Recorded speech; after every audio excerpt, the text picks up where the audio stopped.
नमस्कार, आप देख रहे हैं न्यूज फॉर नेशन और मैं हूं प्रियदर्शन।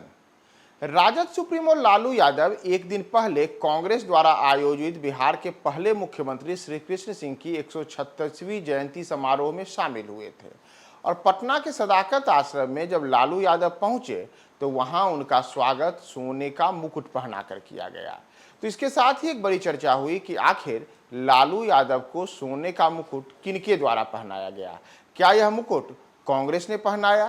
क्या यह मुकुट कांग्रेस के बिहार प्रदेश अध्यक्ष अखिलेश प्रसाद सिंह के द्वारा पहनाया गया था या फिर इसके पीछे कोई और व्यक्ति थे? तो आज हम आपको यही बता रहे हैं कि आखिर वह शख्स कौन है जिन्होंने लालू प्रसाद को सोने का मुकुट पहना करके कांग्रेस के उस कार्यक्रम में उनका स्वागत अभिनंदन किया। तो दरअसल लालू यादव को सोने का मुकुट पहना करके उनका स्वागत करने वाले लोग बेहद खास हैं और ये कोई और नहीं बल्कि भारतीय जनता पार्टी के पूर्व एमएलसी रजनीश कुमार के ससुर रतन सिंह हैं। जी हाँ, वही रतन सिंह जो बिहार के जाने माने कारोबारी हैं और कहा जाता है कि बेगूसराय में उनकी तूती बोलती है, बेगूसराय में उनका ट्रक का बड़ा कारोबार है। इतना ही नहीं, वे ठेकेदारी से लेकर के अलग अलग कई किस्म के जो व्यापार हैं वहां अपना हाथ आजमाते रहे हैं और सियासत में भी वे पीछे नहीं हैं और समय समय पे वे राजनीति में भी अपनी सक्रियता दिखाते रहे हैं। और खुद रतन सिंह और उनकी पत्नी दोनों ही राजनीति में लंबे अरसे तक सक्रिय रहे हैं और उनके दामाद रजनीश कुमार भी भारतीय जनता पार्टी से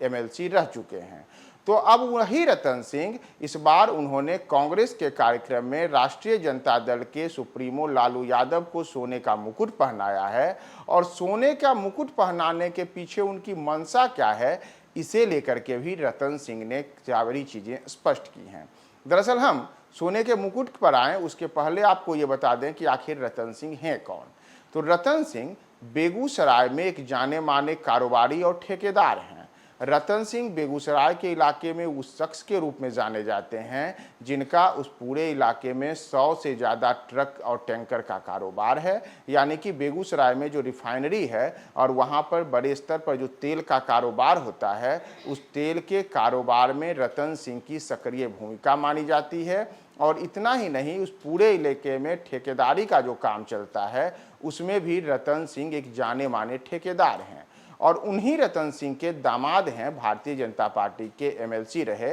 रजनीश कुमार। तो अब रतन सिंह ने अपनी सियासी चाल के तहत इस बार लालू यादव पर डोरी डालना एक तरीके से शुरू किया है और उन्होंने उनका स्वागत सोने का मुकुट पहनाकर किया है। दरअसल रतन सिंह, इसके पहले अगर हम उनकी राजनीति को देखें तो रतन सिंह वर्ष 2001 से ही लालू यादव के करीबी माने जाते हैं और बिहार में वे जिला परिषद के तौर पर भी निर्वाचित हो चुके हैं। और इतना ही नहीं, एक बार रतन सिंह की पत्नी भी जिला परिषद बन चुकी हैं। तो रतन सिंह और उनकी पत्नी जहां पहले से ही राजनीति में सक्रिय रहे हैं, वहीं रतन सिंह का यह भी कहना है कि लालू यादव से जो उनके दोस्ताना संबंध वर्ष 2001 से हैं, उसमें उनको लालू यादव ने टिकट दिलाने का भी प्रयास किया था, लेकिन उनकी किस्मत में उस समय ऐसा कुछ नहीं था जिस वजह से उनको टिकट नहीं मिला। तो क्या आगे आने वाले समय में रतन सिंह चुनाव लड़ेंगे? इसे लेकर के भी रतन सिंह का कहना है कि जी हां, अगर हमें लालू यादव या कांग्रेस किसी की ओर से भी टिकट मिले तो हमें चुनाव लड़ने में कोई दिक्कत नहीं है। दरअसल अगर हम चुनाव की बात करें तो अगले वर्ष बिहार में लोकसभा का चुनाव होना है और बेगूसराय इलाके को भूमिहार बहुल इलाका माना जाता है। तो भूमिहार जाति से आने वाले ही रतन सिंह के बारे में कहा जा रहा है कि वे बेगूसराय संसदीय क्षेत्र से खुद को एक दावेदार के तौर पर भी पेश कर रहे हैं कि अगर अगले लोकसभा चुनाव में महागठबंधन की ओर से कांग्रेस या राजद जिससे भी उन्हें टिकट मिल जाए तो वे चुनाव में बेगूसराय से उतर सकते हैं। इतना ही नहीं, अगर रतन सिंह के बारे में यह भी कहा गया है कि अगर उनको अगले लोकसभा चुनाव में टिकट नहीं मिले तो रतन सिंह की अभी से यह भी तैयारी है कि वे अगले विधानसभा चुनाव में, यानी कि बिहार में जो वर्ष 2025 में बिहार विधानसभा का चुनाव होगा,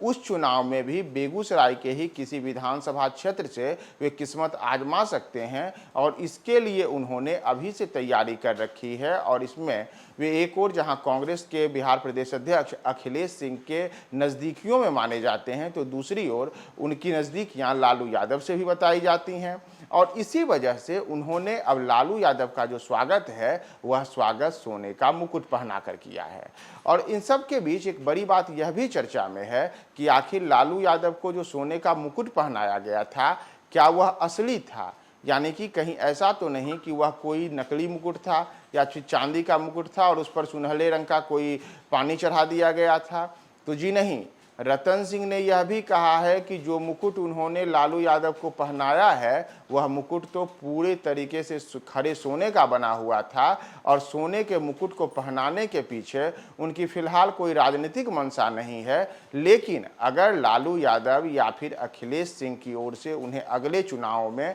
चुनाव लड़ने का अवसर दिया जाता है तो वो चुनाव लड़ने के लिए भी पूरी तरीके से तैयार हैं। और इतना ही नहीं, रतन सिंह ने यह भी स्पष्ट किया है कि भले ही उनके दामाद रजनीश कुमार भारतीय जनता पार्टी के नेता हों, लेकिन उनके दामाद अलग हैं और वे अलग हैं तो सियासत में कोई एक दूसरे का कोई संबंध ही नहीं है। यानी कि रजनीश कुमार अलग किस्म की सियासत करें और हमारे जो सियासी रास्ते हैं वे अलग हैं। तो लालू यादव को किसने मुकुट पहनाया और मुकुट पहनाने के पीछे, इस सोने के मुकुट के पीछे कौन से आखिर वजह है, तो ये तमाम चीज़ें हमने आपको बताई कि रतन सिंह वह शख्स हैं जो लालू यादव को सोने का मुकुट पहना करके शायद आने वाले समय के लिए अपनी सियासी पारी शुरू करने का एक बड़ा संदेश देकर गए हैं।